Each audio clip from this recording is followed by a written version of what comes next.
When the holidays start to feel a bit repetitive, reach for a Sprite Winter Spiced Cranberry and put your twist on tradition. A bold cranberry and winter spice flavor fusion, Sprite Winter Spiced Cranberry is a refreshing way to shake things up this sipping season. And only for a limited time. Sprite. Obey your thirst. Every Who down in Who Newville liked the holidays a ton. But where to get great prices on gifts, they had no idea. None. They searched and they searched for great gifts under $25. Gifts for spouses and friends and even their toddlers. When suddenly one Who shouted, Walmart has what you want, knowing they have Lego, Tree Hut, and low prices to flaunt. So they enjoy the holiday season as Who's often do. Cheering and shouting, Walmart has incredible gifts. Who knew? Find gifts they'll love under $25 at Walmart. Here's my 30-second story with Guinness. As soon as my sister and I get home for the holidays, we don't even unpack. We head straight to our pub. The bartender already knows our order, Guinness and fries. We laugh all night, catch up with old friends, and walk home with faces sore from smiling. It's one of my favorite nights of the year. That was my 30-second story with Guinness. Guinness Draft Stout. Please enjoy responsibly. Imported by Diageo Beer Company, USA, New York, New York.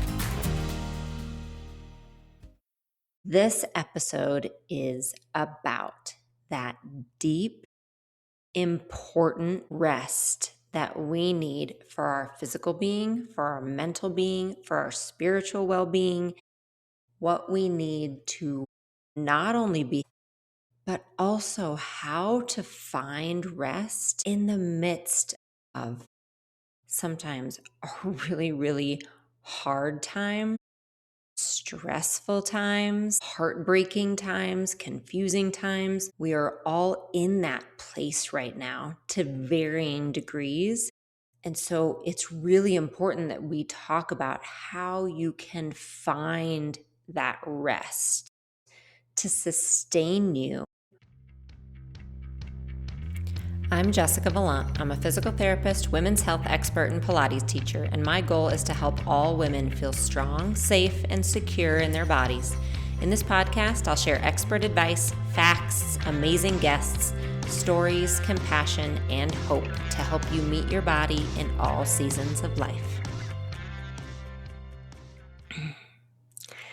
Welcome back to Meet Your Body, and this might be just one of the most important things that you listen to this year.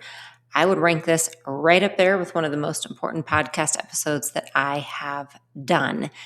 We are talking about rest. Now, before you scroll past, before you fast forward, before you roll your eyes, hear me when I say we are not talking about the simple self-care kind of rest. I am not here just to tell you to get a pedicure or take a bubble bath. I am not here to tell you how to just get more sleep, even though, yes, that is super important, and I have an entire episode all about that.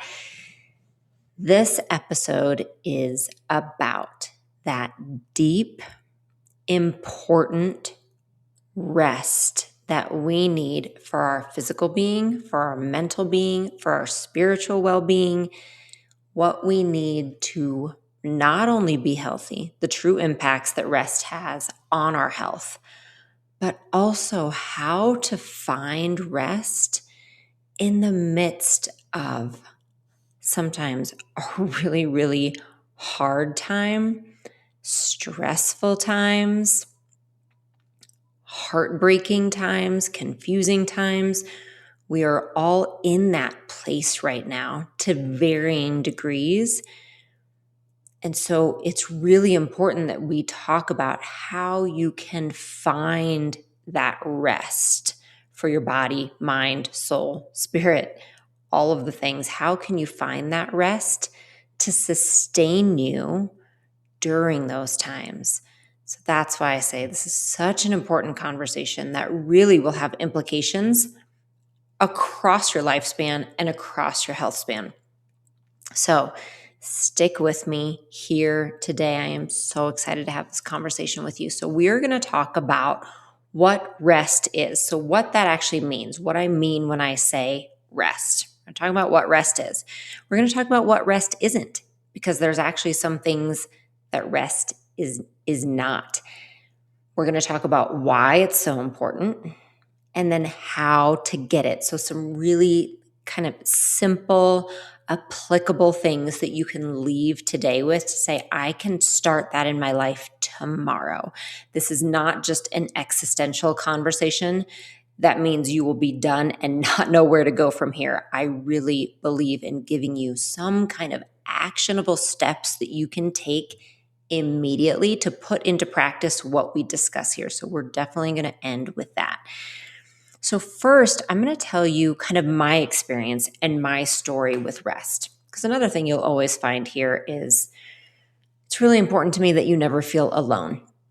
And even in situations that I might talk about as a physical therapist, as a health expert that I haven't personally experienced myself, even in those times, I'm going to try to give you stories of other people, experiences of other people or clients I've seen, simply so that you know you are not walking through this world with an experience that no one else has had. We can share these things. We can walk side by side. And so the same goes for rest. I'm going to kind of give you some context around my own personal experience with rest. So, like many of you, I grew up and I've come by my difficulty with rest. I've come by that honestly, I would say, because rest is not easy for me. And maybe I should start with that. That should be my lead in. Rest is not easy for me, and it never has been easy for me. And I come by that honestly, meaning, first off, I am the eldest daughter and I'm the firstborn child. Okay, so both of those things. I also have a mom who my entire life has been a very, very hard worker. She had a full-time job my entire life and then would come home, take care of us, come to every single activity we had. She organized all of our activities. She made our food. Did all the things, the housework. I saw that in action. I saw a mom who was extremely productive, extremely efficient, and did not take time for herself ever, that I actually remember. Very, very admirable. And also, I was taught that is what we do. And I definitely strived for that. I was that one who strived to be head of my class and got into college knowing what I wanted to do for a career, got into grad school very quickly. Young, it was all a challenge for me, but I kind of wanted that challenge. Like, I definitely was the one who was pushing and doing all the activities and doing all the things with the end goal in mind. And you've heard me talk about that when I've talked about chronic stress and all of those kind of things and my experience with that. But that was my history a little bit. And truly, I liked being productive also. So I don't say this with any kind of regret. I liked it and I still do. I love having a to-do list that I check off. I love being efficient with my time. I love doing things for other people and helping our family stay organized. It really is. If you know anything about Enneagram, I won't go on a tangent, but my Enneagram, my safety is all about being organized and knowing what's coming next. So I am all about that. So I have no problem with it. I was happy to live in that space. Not realizing that my propensity for those things, along with my wholehearted embrace of the hustle culture, really put me into a place of not giving rest any kind of value, like whatsoever. So all of that would lead me into 2020, into the year 2020. And again, if you want more details, I do have an entire podcast episode about kind of my history and my experience with chronic stress, which is right around this time. But around the year 2020 to 2022, my nervous system, like again, many of you, went off the rails. Okay, completely dysregulated nervous system during that time. for us. And it hit me around 2022, so 2 years in, that it was destroying my health. It truly was. And I needed to turn it around. So I made some very, very intentional and purposeful choices when it comes to regulating my nervous system and really discovering what I personally needed to do to calm my nervous system, to nourish my nervous system. And it has been one of my top priorities since then. So with that, this leads me to the idea of rest. This was a year ago, a little over a year ago. And while I had, again, done all of that work about nourishing my nervous system, stress was still there, as it always will be. I'm not here to remove all the stress from your life. We can't do that. So stress was still there. But I found I was not reacting really well to it. I'll just say that. I was not reacting really well to it. And I found myself kind of going back to some of those old patterns that I had been trying to break out of. And for me, that just means going straight into like an anxiety place. I get ruminating thoughts about certain things. I get very reactive is how it feels to me. I react very quickly to email, everything. Everything feels like an assault on my system. So I was getting to that place and I felt my nervous system getting heightened again. And I really said, I can't let myself do this. This is a matter of my health at this point. This is an absolute matter of my health. I have gone through at that point, I'd gone through 2 surgeries in less than a year for my breast cancer diagnosis. I was 46 years old. I mean, I was looking into the second half of my life and what I wanted it to look like and the responsibility that I had over my health choices. And it was very clear to me that it really wasn't a matter of, oh, I'll just do that later. Oh, it's okay to be stressed all the time. Oh, I just need to keep being productive. It wasn't a matter of that kind of mindset anymore. It was a matter of, I have got to find a better way to do this for my health. This is a health aspect going forward. And the word that came to mind was rest. And I had an interesting experience earlier that year in the summer. We spend a lot of time in Hawaii in the summer. And I had noticed, and I've noticed this for years, that since having kids, that we would go to the beach. Okay. And this was when they were a teeny bit older, so I wasn't quite so worried about their safety at the beach. They were a little bit older. But we would go to the beach, me and the kids, and my husband, and I wouldn't have my phone, or I wouldn't use it because we didn't have any reception at the beach, so my phone would stay hidden away. So no work. I wasn't even worried about taking pictures or anything like that. And the sun would be out, and I would just sit on that towel, like right in the sand with the kids. Like they were playing. Sometimes I would do a sandcastle with them. Sometimes I would be jumping in the waves with them. But this feeling I have was me sitting there watching them play in the sand or watching them with my husband in the water. Nobody needed me. They were happy as can be. The sun was shining. Like I said, my phone was put away. I wasn't working. No one could reach me. And I would have a moment of just complete calm. And I didn't look for it to last very long, but I had moments of that. And it was so interesting to me because it was such an eye-opener because I realized I am not feeling this, I guess, most of the rest of the time because this feels really unique and amazing to me. And yes, we were on vacation. I mean, I know it's easy to say, oh my gosh, you're on vacation. You were in Hawaii. Like, absolutely. Yes. And also, I know myself enough to have the self-awareness of what was it from a mindset perspective that allowed me to get to a place that I felt safe enough and comfortable enough that I let go of all of that reactivity, of all of that need to be doing something, of all of that need to be protecting someone, helping someone, doing something, being better, like all of those things that for me, again, it's a matter of self-awareness because you have to know kind of what it is for you. But those are the things that keep me, I think, from that true rest, or those mindsets. So what was it about that moment that allowed me to do that? Then actually during that same trip, it was an afternoon and we were all just hanging out at the house. And I laid down on the couch. I literally laid down on the couch and put my head on a pillow. And I just laid there. And I kid you not, my family members, all three, okay, each of my 2 kids and my husband, all walked in at different times during this. And they said to me, "What's wrong?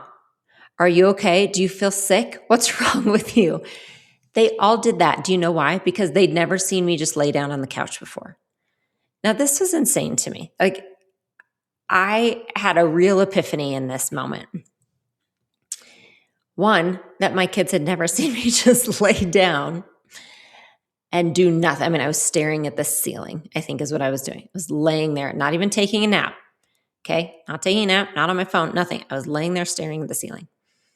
They had never seen me do that. But 2, because they had never seen me do that, I was not showing them that it was okay for them to do that. Like, they were also growing up with a model of someone who did not show that I valued rest. And that was a real wake-up call for me. And I do want to say, when we talk about what rest looks like I play with my kids all the time. Okay. Like, it is very important to me. I put down my phone at the end of the workday at 2:30 p.m.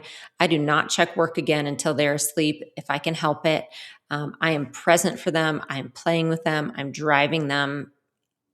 I'm very much with them. And so to hear them say, "I've never seen you rest," to me, like, right away, I hear it as almost as an insult. Because to me, I'm saying, "What? I'm with you all the time. I'm always resting." It's different. Okay. And that's what we're going to talk about with what rest doesn't look like. Rest is truly a feeling of rest. So all of that came about at the same time for me, this realization that I did not have deep or true rest, I should say, in my life, or I wasn't modeling it well. I wasn't practicing it well. And it was starting to have an effect, or it would have an effect on my health going forward. So I actually made my goal for 2025, my overarching goal for 2025 was rest. It was rest. And I cannot say I excelled at that goal. I cannot say that I excelled at it. But I had a constant awareness and a constant practice of rest, which is really important. And that's what I want to pass on to you today as we get into this, that it isn't something that you suddenly achieve the very next day, especially if you have a lot of mindset issues to unravel around rest, like I do. If it has to do with kind of, again, your value in life or how you see yourself as worthy, your productivity, those kind of things, there's a lot to untangle and unravel. This is not something that will be done overnight. But just the fact that I put a priority finally on it has made a huge difference. And it's constantly something I come back to, that idea of how can I approach this with rest? It's not even a matter of, am I resting more? Okay. It is for me, how do I approach this situation, this day, this issue, this email? How do I approach this with a posture of rest? How do I come to this with an attitude of rest? Because I realized I was coming to everything with an attitude of either, all right, let's go, let's get it done, or hustle, got to do more, or coming at it from an attitude of, oh my gosh, I'm really worried to open this. I'm really anxious about responding to this. I'm really nervous about this. Those were my attitudes coming to everything. And there's a time and a place, I think, for some of those. But when I changed my mindset to how do I actually approach this conversation with an attitude of rest instead of an attitude of being really nervous or wanting to put up a fight about it or just wanting to defend myself, what if I approach this with a different attitude? What if I approach the holiday season with an attitude or a posture of rest, even knowing I have a million things to do? Okay, I'm not going to go away from reality. I'm going to understand there's a reality of a million things to do. But can I approach it with an attitude of rest as opposed to an attitude of being upset that I have to do it? Okay. So I want you to start to kind of wrap your head around that idea of how can I approach this with rest, or how can I incorporate a mindset, a physical stance of rest into my life. So let's talk about what rest isn't. All right. So it's really important to understand what rest isn't before we can talk about what rest is. Rest is not sitting on the couch and scrolling on your phone. Rest is not being in front of the TV while finishing all of your work on your laptop. I say that not as a personal attack. I say it as someone who has really thought that that is rest, right? Like that's what my family has seen me do. The multitasking, like absolute queen of multitasking, meaning if I have to be sitting here, I'm going to make it efficient. I'm going to get a big bang for my buck out of the time that I have. I am the queen of that. Right. So again, sitting in down in front of the TV, and I say that, let's say we're watching football. We're a big football family on Sundays. We'll always watch our local football games, and I will have my computer on my lap, making sure that I can get, maybe groceries ordered or something done for school, surveys I have to fill out, something like that. Like I will go down my to-do list in that way while I'm watching football. I'm not saying that's bad. There's absolutely nothing wrong with doing that. But it's important to understand that is actually not rest, all right? Same with scrolling on your phone. You might say, oh my gosh, I have 5 minutes to put my feet up for the next thing that I need to do. But then you immediately put your feet up and pull out your phone and scroll and maybe get lost in the news of the day or whatever it is, or this person said that, oh my gosh, that's not rest either. Okay, just important to understand that. What rest is not. Rest is not those things. Rest is not ruminating thoughts. All of the thoughts of going over the same situation over and over and over again. Planning for a future conversation that you don't know if it's going to happen. It may or may not happen, but it riles you up a little bit. Going through past things that you can't change, wishing you had said something different, and just staying on those thoughts over and over and over again. That is not rest. You might be resting your body, right? You might be sitting down. Just because you're sitting down doesn't mean that you're doing something restful. Rest is not going to get a pedicure because people say you need self-care. So you're like, by golly, I'm going to go get that pedicure then, but being worried the entire time about an email that you need to send. Okay, that is not rest. Rest is not going on that retreat and then worrying the entire time about the money that you're spending on that retreat. Rest is not trying to ignore your very real stress, to-do list, projects, needs of others, etc. Meaning, if those things are on your heart, are realities in your life, and you are just trying your best to ignore them, that actually isn't rest. And I feel like that's a message that comes across sometimes. You need to do this meditation. You have to go get that massage. You need to go on that retreat. Like these are the things that are going to solve everything for you. And there's, again, a time and a place for those things for sure. And they can definitely be incorporated into a life of rest. But if you are asking yourself to do them or making yourself do them while also carrying the weight of very real stress, diagnoses, sadness, pain, worry for other people, if you are carrying both at the same time and they are competing ideas, then they aren't rest for you. All right? So what is rest? I'm going to read you the definition first because this is really interesting. So rest, again, it's not just sleeping more. Okay. It's not just doing all the self-care. It's not just laying down, but doing 10 tasks and saying, you know what, but I laid down, so I rested. So now I'm going to move on. That is not what rest is.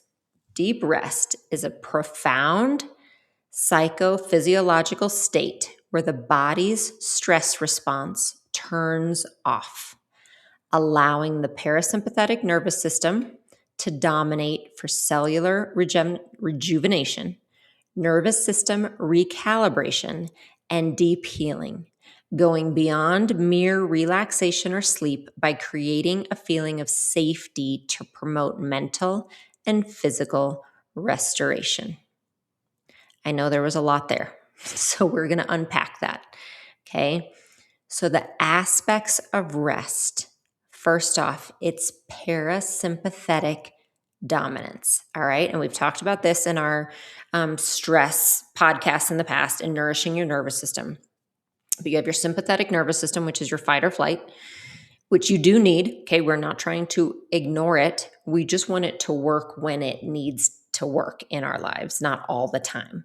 But that's your sympathetic fight or flight. Then you have your parasympathetic nervous system, which is your what we call rest and digest. That is what is turned on when you come back to baseline, when you feel safe, when you feel nourished. That is rest and digest. That's parasympathetic. We want that to be the dominant system so that the sympathetic, your fight or flight, only turns on when needed, right? Like when you need that stress response, when you're doing a last minute project and you need that burst of energy, when you are going for a run or a sprint, when you actually are doing something for your safety and you need that burst of cortisol. That's when we want that stress response to kick in. But we need our bodies to be able to come back to baseline and be in parasympathetic. So that is one component of rest in your body. And that is why I say that true rest isn't like just going to get a pedicure, getting a massage, laying down, but then staying in that state of worry and wonder and anxiety and thoughts. If that is not parasympathetic dominance. That's body rest, like you're sitting down. Like I said, the massage might feel good, but it's not true rest if your mind is still going, and worried about all of those things. So parasympathetic dominance is a part of rest. Feeling mentally and physically safe is a part of rest. And I cannot overemphasize this. In my opinion, it might be one of the most important pieces and one of the most under talked about pieces of true rest. If you don't feel mentally or physically safe, then it's really hard to find rest. And again, I am not saying we're just going to fix that off the bat and you're going to be good to go. And I'm also not saying that you can't find rest until those things are gone from your life, because you can. And it's important that we find a way to do that because, as I've mentioned, it's really unrealistic to imagine and think that we're going to remove all the stressors from our life. We just can't, right? Like we can minimize them, and we should have that self-awareness and be able to minimize some of those stressors that we're bringing into our life. But there will always be stressors that come and go. And so it's not realistic to imagine that you're going to completely remove them. You can, though, find a way to still feel that sense of safety. And I'm going to say, for example, in your body, even if you have a diagnosis you don't understand. And those kind of things are important. Just that awareness is really important when it comes to finding rest, is that you also need to address anything that might make you feel really unsafe in your body, all right? And unsafety, like when you don't feel safe in your body, that can manifest in lots of ways too. That can just be that you have pain you don't understand, that your body reacts in ways you don't understand. Your body is changing because of perimenopause or menopause. Maybe mentally you don't feel safe because you've recently moved. And so your mind just says, I don't know this place yet. Or you have something coming up and you're not sure which way it's going to go. So you're kind of feeling up in the air about things. All of those things can kind of make your body and your mind feel like it's in an unsafe situation, which then makes rest hard to find. So when you have that rest, again, you feel mentally and physically safe. You have parasympathetic dominance and cellular repair happens. So your body can repair its cells. And sometimes that's sleep and sometimes it isn't. Okay. So rest does not mean you're asleep necessarily. We want deep rest when we're sleeping, but deep rest can also be found when you're awake. And so finding a state of rest as a baseline, or at least as an option, even when you're dealing with those things around you, is really important. So we are not here to completely eliminate whatever storms might be swirling around you. I want to do that for you. And I think we can help decrease those. We're always working on that. But again, I'm always going to be here to tell you that I'm going to be realistic with you, that those are going to come and go still. But what we can do, even with the storms swirling around us, we can find a way to regulate our nervous system, to come back to parasympathetic, right? To come back to that rest and digest, and to find that sense of rest or moments of rest, even while that storm is happening. And that is what we are going to get into, is what might be keeping you from finding rest. So what might be holding you back, or when it's hard to find that rest, and then what steps to take to find it.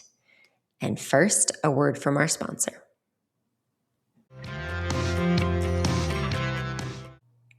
I talk a lot about the small things that are big needle movers, meaning the easy to incorporate things that have a huge payoff for my health and how I feel. Electrolytes are one of those things for me, and Cure hydration packs are my favorite way to get them.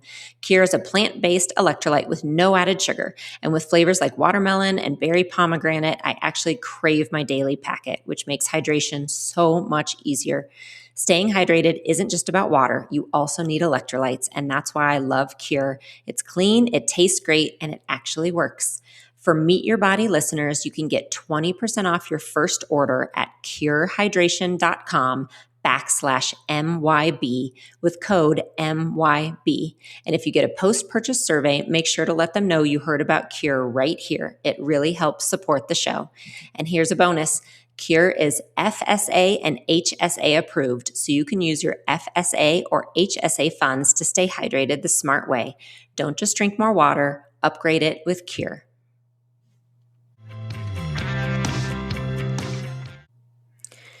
It's really important to also acknowledge that there will be times that it is hard to find this rest. And we discussed this a little bit when we talked about feeling safe in your body.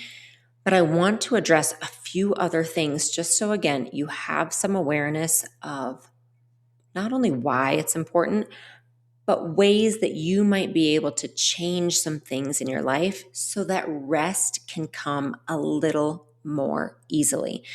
So, like we said, that idea of feeling safe in your body, both mentally and physically, is important. So just starting to put some thoughts around that, around the idea of, okay, if you are not feeling that, if you're not feeling that level of kind of comfort in your body, why might that be the case?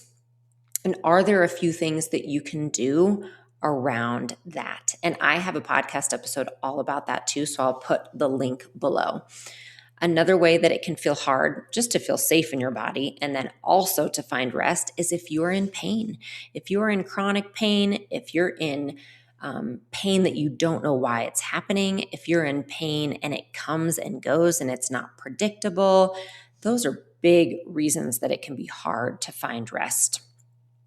If you have kind of those thoughts that we talked about that go on, and I say that because that is, I am raising my hand here as the person who gets those a lot. Like, I'm that person. If you're going to tell me to go meditate, my thoughts will just go. And I keep coming back to things. And then the next thing I know, I'm on these tangents. It can feel hard to rein those in.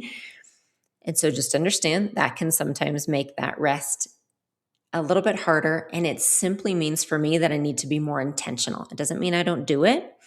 And I also don't put the stress on myself that I need to fix all these things before I find rest. We're not always going to fix everything first. It is a lifelong journey to feel safe in your body. It's sometimes a really long journey to understand your pain. It's a really long journey to work on those anxious thoughts. That doesn't mean rest isn't accessible to you. It's just that idea that you want to put some awareness towards it, and you might need to be a little more intentional and purposeful around those things. It can also be hard to find rest if you don't believe you are worthy of it or you don't believe it's valuable. Very common, especially in this hustle culture, this do-it-all culture. It can really feel that rest isn't valuable, that it's a sign of weakness. I mean, I absolutely know that. I remember so clearly when I owned my own Pilates studios and physical therapy clinics, and I would be working 10 hours a day. And I would have like 5 classes or clients in the morning, and I would have an hour off. And I would just think to myself, I just want to get out in the sun. I'm going to walk. And I would do a short walk and maybe grab some food or do notes or anything like that. And I would come back, and my next client would be waiting for me. And she would say, something to the effect of, "Oh, did you have a break?" And I would say, "Yeah, I had an hour off. So I went on a short walk." Oh, and that person would say, "Oh, must be nice." Or, "Oh, that's so nice. You got a break in the middle of the day." And I remember thinking that I wanted to defend myself. Like I would say things to make sure that person knew how hard I was working. "Oh, no, I actually went and did notes the whole time." Or, "Oh, yeah, I'm here until 8 o'clock tonight. So it's good that I got an hour break." I just remember thinking how silly that was, that I felt a need for other people to know how hard I was working. But that is really, I think, the culture and the society that we are in, that we feel this validation and that we might get some gold medal of achievement for being the one who sleeps the least, who stays up the latest, right? Whose baby keeps her up the most at night, who works the latest at work, who has the most projects going on. Like, we really do have some kind of obsession with that. And I say it because I know it. I have lived it myself. And I continue to feel that. I mean, a little bit. I continue to feel bad about needing more sleep as I get older, even though I know how valuable it is. Like, there's a part of me that feels bad, like I need to apologize for it. So we have got to get out of that mindset. Like, you have to know that there is value in rest. Okay. So that's a big thing that might be holding you back from rest, that you got to believe it. You got to believe that it is valuable. So let's talk about why then. If you're saying, "Okay, great, Jessica, I'll try to work on that," but why? Like, why does it even matter? Okay, here you go. For your health, this is why rest is so important. It's important for our long-term health. It helps with our immune system. So it is a big, big piece to our immune system health. Like, you know it, right? You run yourself ragged, you're going to get sick. I mean, we just say that kind of like, yep, I got sick. I was working so hard, or burning the candle at both ends. But yeah, it's true. Okay. You are going to run down your immune system. It's important for tissue healing. Super important. So we're talking post-surgery, but also any kind of injury at all or issue you might have. If you're just working out hard and you need your muscle tissue to repair itself so that you can lift weights again the next time, you need to be able to find that deep rest. It's important for pain regulation. It's important for your sleep, important for cellular repair, for brain health, for our mental health. So brain health when it comes to memory and recall and things like that, the actual health of your brain itself, and that neuron health. And then we're talking about mental health also, anxiety and depression and things like that. Your vitality, your energy, right? And your enjoyment of life. We don't really talk about that enough, about what can happen to our true just enjoyment of life when we constantly think everything is about, what did I get done? What checklist did I do? And what can I check off? And did people see how busy I was and how hard I worked? I just think that's something just for you to come back to really look at that. Because again, kind of entering the second half of my life, I want to know that I enjoyed it. And sometimes, as I mentioned, like, work is a part of that for me. So I want you to hear when I say that. I love what I do. Absolutely. I love all the stuff that I can do for my family. I choose all of that. Being productive feels really good to me. I am a goal-oriented person. Like, I like all of that. It is the attitude and the posture we come at it with. Do we wrap our value and our worth up in how busy we are? Do we sacrifice happiness or relationships or sleep? Do we sacrifice any of that because we feel like we have to hustle, and keep working? Do we not notice what's around us because we're always scrolling on our phone, doing more, getting things done?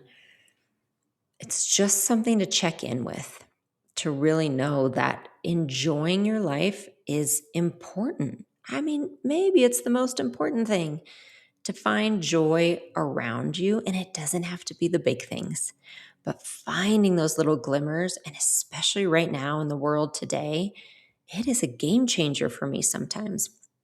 We have a Christmas cactus. Okay, hear me out here. I don't know if you're listening to this in real time, but I'm recording this 2 weeks before Christmas.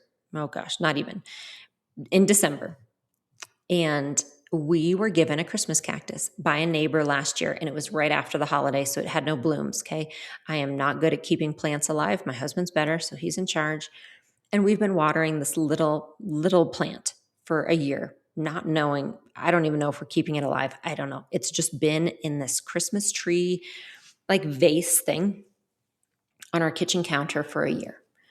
You guys, 3 weeks ago, it started blooming. I just am in shock still. And it kept blooming and it kept blooming. And it has these beautiful fuchsia flowers on it. I am tickled pink about this situation. I am delighted beyond words that we have a plant that is alive, that knows to bloom every Christmas. I just can't. I can't even understand it. It is magic to me. That is what I mean by joy. Like that glimmer, that delight. I didn't have space for it for a while, or I would just notice it and kind of pass by and be like, oh, that's cool. Like it was that attitude, right? Like that posturing. There's so many other things to do. And now I just let myself just be delighted in this cactus for no reason other than that it is awesome. I don't have expectations that it'll happen again. I'm not sitting here wondering, oh gosh, I hope we can keep it alive, because I don't know. I mean, I hope we can. And by we, I mean my husband. I hope so, but I don't really know. I don't have any expectations beyond what I'm seeing right now with my eyes, which is this fascinating plant that knows to bloom at Christmas time. That is the joy that you want to bring into moments in your life right now that really will contribute to rest. And it's a great segue into, how are you going to get rest? Like, what are my tips? What are the actionable steps you can take to start to find that deep rest? And one of them is just that, like, just let yourself be delighted by something. Maybe it's something like a story someone else is telling you that they are so excited about, and you're actually going to tune in and really listen and like really be so excited for them. Whereas 3 days ago, you might have tuned out a little bit because you had other things to think about. Like, can you find delight in that? Can you find delight in just nature around you? Or something delicious that you're eating that is just the most amazing thing you've ever tasted. Like, what is it? A favorite song that you haven't just let yourself sit and close your eyes and really hum to for a while. A really funny show that you're just tuned in with, that you don't have to be doing anything else. You're just sitting on the couch laughing at your favorite show. Like, what can you find a little bit of delight in, and let it be silly. Don't try to find worth or value or reason to it. Just let yourself sit in the joy of this thing. Okay. So that's one way. Another thing, which really is kind of first and foremost, is you just have to decide it's important, period. You have to decide that finding rest in your life is important and valuable and worthwhile. Because I know some of you are thinking, oh yeah, I know it's important, but it's important for that person, not for me. or I just don't have time for it. I'm sure it's fine, but I don't have time for it. You have to take a step further and really recognize the value of it when it comes to your health. All right. So that really has to be first. Another is conscious effort. Like you have to make yourself maybe lay down and put your phone away. Like I did on the couch that day that my family thought something was wrong with me. I just kind of said, you know what? I have 5 minutes and I'm going to lay here. I'm going to lay here and stare at the ceiling for 5 minutes. And guess what, you guys? Nothing broke. Nothing broke. I didn't miss a deadline. Nobody judged me. My family didn't wish I was doing something else. In fact, they celebrated the fact that I did it. Nothing bad happened when I laid down on the couch and stared at the ceiling for 5 minutes. And nothing bad will happen if you do it also. But it has to be a conscious effort. The next tip is start with 5 minutes at a time. I think we make it really big. Like that's what it feels to me. It either feels inaccessible because it's so big and it's not something I'm going to do. Like I am not going on a retreat anytime soon. Probably the entire time my kids live at home. I'm not going to leave them. I just know myself. I'm not going to do that. So that feels really big. But guess what? Life is full of 5-minute choices. That is what it is. So what can you do for 5 minutes at a time? Maybe it's laying down like I did. But maybe it's something completely different. Maybe it is turning off the music or the podcast or the news in the car when you're driving and paying attention to what route you're going. Like when was the last time you did that? We have elk in our neighborhood. So this is another just delight thing for me. We have elk, and when they are out and about, when the herd comes through, I will get in my car, even if I'm home, like and they're just a few houses down. I'll get in my car and drive the 3 minutes. And I'll take the kids if they're home. I'm like, stop what you're doing. We're getting in the car. And they love it. They don't have to put their seatbelts on because we're going like just down the driveway. And they think that that's so cool. So we just like drive down the driveway and we just sit in the midst of this herd of elk while they're in all the land around us. And we will roll down the windows so we can hear them. And yeah, it's 10 minutes and we stop what we're doing to go do that and delight in it. So it can be small 5 to 10 minute things that you're doing. Maybe you get out and go for a walk just for 5 minutes. Okay. But whatever it is, think of 5 minutes at a time. Like what can you do in a 5-minute period? I think that also helps because it takes some of the pressure off of feeling like you have to change absolutely everything in your life all at once, or you have to remove every stressor. Like I said, that isn't always realistic, or it isn't always immediate that we can do that. But we can say, okay, I'm in the middle of this really stressful thing, but I can take 5 minutes. I can take 5 minutes to get in the car and, drive down the driveway and look at that rainbow that I see. I can take 5 minutes to stare out the window. I can take 5 minutes to walk to another room and look at this artwork that I absolutely love so much that we happen to have hanging up, whatever it is. Okay, whatever it is, you can take 5 minutes. And yes, you might have to come back to the stressful situation, but you're going to come back to it in a more regulated state. Another one that goes with that a little bit is to take a pause. Take a pause, take a beat. This has been huge for me as a very reactive person. When I say reactive, I mean I want to get things done right away. It is my personality. I feel better if things are done. And when I say things, I just mean anything, all the things. Like I'm going to wash the dishes after dinner right away. We do not leave them till later because I feel better if things are done. I'm going to answer an email right away because I feel a lot better if it's not sitting overnight for me to answer the next morning. I'm going to answer a text right away. Anything like that. Like I like to get things off my plate, but I think more than that, I don't like them sitting where I'm going to think about them and think about them. I want to get them done and move on. And that, there can be something positive to that. There are also problems with feeling like I'm going to respond to things right away. Like I'm going to give people an answer right away. I'm going to respond to things right away. And sometimes my response then is emotional, or sometimes I haven't given myself time to think about it. It's really, really valuable to just take a beat. And sometimes that might be 5 minutes. Like that might be your 5 minutes. If you have an email or a text that someone's asking for something, first off, ask yourself, does this need an immediate response? If the answer is no, give yourself a day. Like, think about it. If it's something that requires thought, think about it. Give yourself a day. You're absolutely entitled to that. If it's something that you feel like needs a more timely response, give yourself 5 minutes. Get up from your desk, walk to the bathroom, walk and get a drink of water. Get to the office 5 minutes early, sit in your car and take deep breaths before you go in. That I used to do that years and years and years ago when I would see 20 patients a day.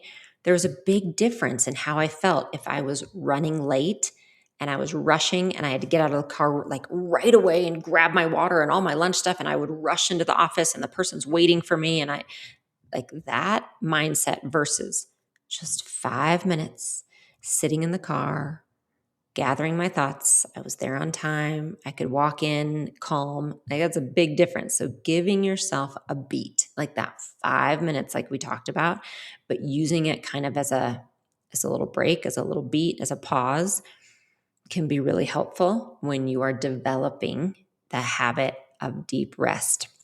Because think of it this way. I know you might be thinking, okay, that's not rest. That's just 5 minutes. Like, that's not sleep. What it is, though, is it's getting you to a parasympathetic nervous system state. That is what you're doing. You're training your body to find deep rest.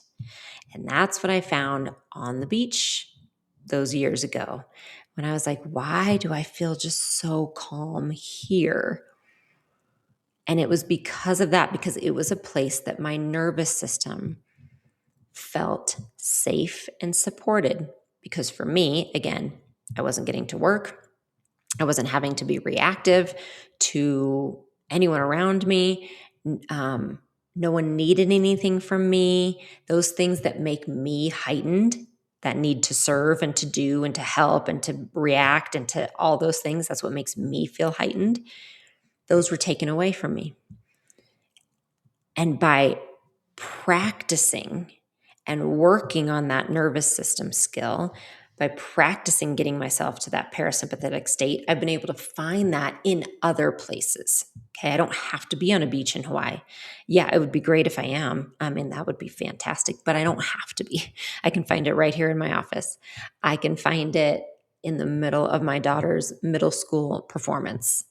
If I just take a moment, take a breath, and remind myself, which is kind of the next state, the next tip. If you need to, remind yourself that you are safe, okay? If you feel that anxiety creeping up for any reason, take a moment, look around you, use your senses if you need to. There's some really great practices about grounding, but really tell yourself, okay, I am safe right now. I am safe. I feel this chair underneath me. I have water. I'm going to take a sip of water. I'm going to taste that water. I'm going to be, hydrate myself. I am going to give myself protein. I am okay where I am. Like, sometimes you just need to ground yourself in the moment, and it can be as simple as those few sayings, okay, to get yourself into that parasympathetic state. Another thing to help you get to that deep rest and to cultivate it is to filter what you let into your life. Social media, how much news you're letting in, what shows you watch, what podcasts you listen to. And I am not saying there's any that are right or wrong. I do not have a list for you. This is for you. That's all that matters, is what makes your anxiety go up and what makes your anxiety go down, or what sends you into fight or flight and what helps you get into that parasympathetic place. And it's different for all of us, because some people will say meditation is the absolute way, right, to deep rest. But there are some of you that I say that word meditation and probably your stress levels start to go up because it actually makes you feel kind of stressed. So that's why it really is different for everyone, and it will change over time. If you're in a place that you're very heightened and you're very fight or flight right now, your nervous system is all over the place, you might need to really regulate some of those things you're looking at, that you're listening to. And then you might be able to let them back in a few months when you're in a better place. So it just is kind of taking that. You need to take stock of that. Okay, what are you letting into your life? What do you need? Like, you might need to keep some of them. Are there some things you can let go, and are they serving you? That's just a question for you to ask. Movement. Move your body. Move your body every day. You know that. You've heard me say it, but it's a great way to help your body get into that kind of safety place, that parasympathetic place. Let go of the things you can't change. And I'm sorry, I do not have the best tips on how to do that. I'm just telling you, as someone who works on it myself, it's an important piece of deep rest, is trying to let go of the need to control the things that you cannot change. And another one that really helps me is having small rituals to kind of change energetically throughout the day from one thing to another. And this goes back to that idea of what I said, like rushing to work and rushing in and rushing to one thing to another. When you don't give your body a moment and your mind a moment to kind of, oh, I'm going to close the door on that activity. I'm going to open the door to the next. Like it's figuratively moving from one thing to the next. That helps you stay in that parasympathetic state. So for me, I've found, like I mentioned, I will work until 2:30. At 2:30, my workday is done. My mom day starts. So I go pick up the kids, or my husband picks up the kids, brings them to me. I drive one to another, whatever we have going on that night. But that is when it switches for me. I do so much better if I actually will shut down work around 2:15 and give myself 15 minutes to go on a really short walk. Sometimes even change clothes. I know that sounds silly, but that's like an energetic changer for me. If I go from my filming clothes or my workout clothes or podcast recording clothes to whatever I'm going to be needing to chaperone that night or things. Sometimes it's different. Sometimes it isn't, but it's just an energy changer. I shut down my computer. I walk out of my office, and then I'm done with my office for the day. I'm moving on to the next part of my day. It actually helps my nervous system quite a bit and helps me, again, to stay in or be able to find that deep rest state, especially if I find I'm moving into, like, we have a lot going on that night that would keep me going, which will happen sometimes, right? I'm not saying I'm cutting out all that activities. I'm saying by taking 5 minutes to shift my energy from like my daytime to what's needed for mom time, to maybe fill my water bottle, to get sun on my face for a minute, it changes my energy completely and prepares me then. So I have like a resurgence, or I've restocked my energy for the next thing that's coming. It makes a really big difference. And then, of course, the things we've talked about: deep breathing, meditation, getting good sleep, hydrating, we talked about, getting your protein, nourishing yourself. Those are all so important, and they're all tools that you can use.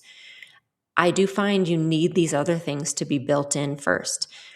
If you don't believe that rest is important, then meditation might not make a difference, right? You need to believe it's important.